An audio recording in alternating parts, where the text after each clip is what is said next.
Alright, here we've got a 2000 model 930F head. It is, we got the serial number on the end down there. The fingers look decent. It's missing a couple pieces of poly in the middle. This just come out of an estate. The gentleman passed away and they sold everything. I'm going to show you some things when we set this head down. It is missing the inspection plate on the right side.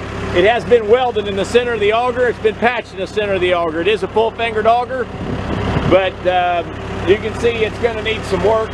It's got a crack on the weld where it was welded in the middle of the auger. Okay, you buy this to be salvage, be parts. It's got a lot of good parts on it.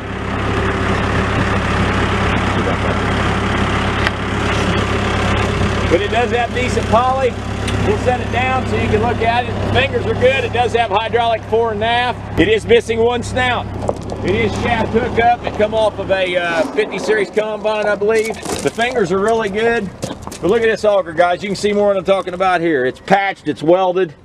The auger's not very good unless you're going to try to rework this center section, but it is a full fingered auger. But you guys buy it to be welded, and it's missing an inspection plate down there on the end. This is rolled a little bit right here, okay?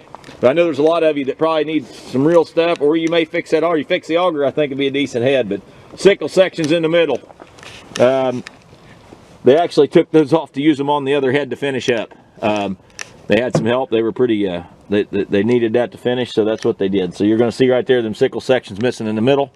It does have a stainless floor. You are going to buy an absolute on Tractor House Auction. There's some of the parts down there where they took that guard off and stuff. We left them in there, so you can see everything going on, okay? So buy this not to be functional as it is.